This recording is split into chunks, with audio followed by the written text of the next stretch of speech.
So our final panelist, you know him as a columnist for 24 Hours. You know him as a commentator on NW. You know him as a thorn in the side of Liberal and Socrat governments for a long time.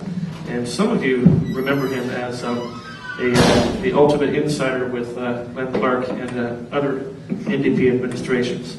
Bill Tieleman. Thanks. Thanks very much. It's pretty intimidating being up here. It's sort of like, you know, I'm like the enforcer with a team of Wayne Gretzky's up here. I mean, I'm just a goon, you know.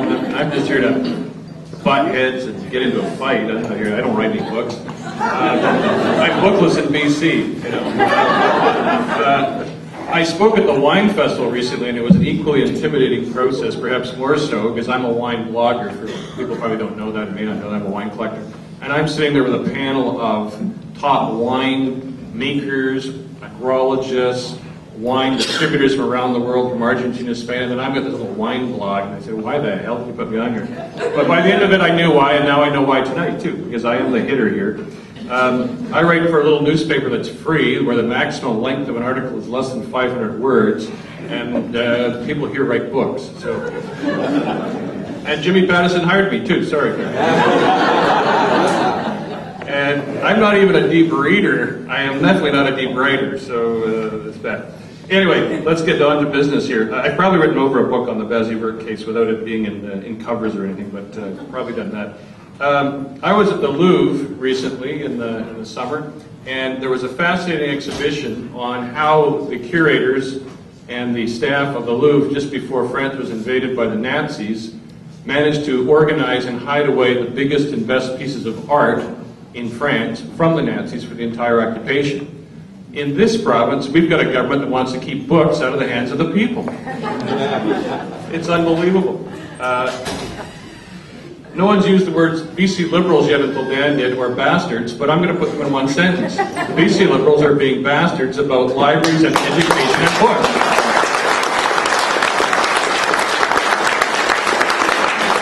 The BC Liberals are being bastards because they've cut funding for school librarians in the past.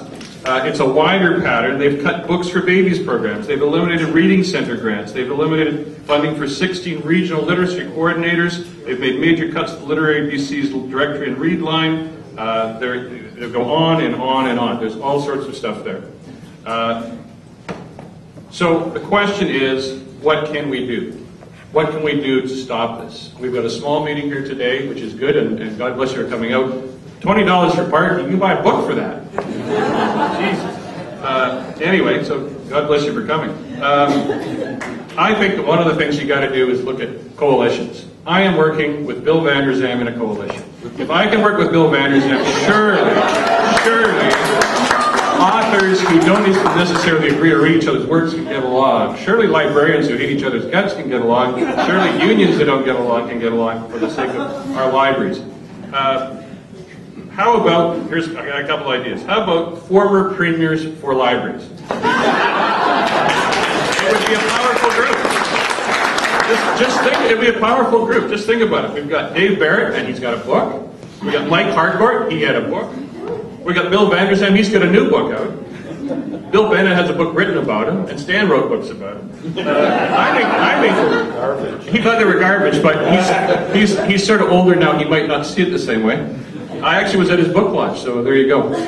I think that former premiers for libraries would be a great group, and I urge you. We've also got Rita Johnson. I mean, she's reading trailer trash down in a trailer park in Arizona, but, you know, what the heck? Read what you like. I always say read what you like. And at least you could help them sell their leftover books. We could have a big event, and, you know, Fantasy Gardens and Fantasy Government and Son of Socrat and all these stacks of books. Rolf could dig them out of the basement for Stan and all that sort of stuff. So former premiers for libraries. I think you got to use more of the biggest book in the world, Facebook. I've got 100. I now have 100. The largest Facebook group in BC. 128,000 as of today. 1,000 people have joined. No BCHST. And I think that Facebook has got to be used by people who love books. You've got to get all sorts of people on fighting in favor of libraries and go on Facebook. And you'll be happy to know, I'm sure, because this is a crowd I can say this at. Was it a hockey game one? Is that why there's a parking problem? I don't know. Basketball. I thought we lost that team. Okay. Anyway, on my little Facebook group, and I don't take any great credit for brilliance in doing it, his timing is everything, but we've now got 35,000 more members on No BCHST than the Vancouver Canucks Facebook group. So don't let anyone, that's since July, so don't let anybody tell you that libraries couldn't get as many people out there. I also think you've got to think about fining our Premier, Gordo, Mr. Literacy, and I would fine him for an overdue lack of books.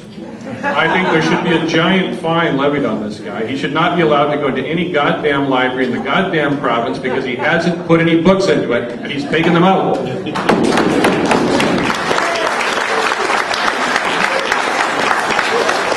them back. Give us our books back, you bastard. I think we have to enlist both BC authors, obviously they're here today, and international authors. Libraries know no borders, and neither should your campaign. Let's get international authors saying, what the heck is going on in British Columbia that you guys have a premium who says he's for literacy, and he's stripping the libraries. That's disgusting, and we should get anybody who will join in, Alberto Manguel, anybody in the entire country and the entire world to do that. Lastly, I'll just end on this point. Do not presume that you have lost. This is only the first chapter. A happy ending is still possible.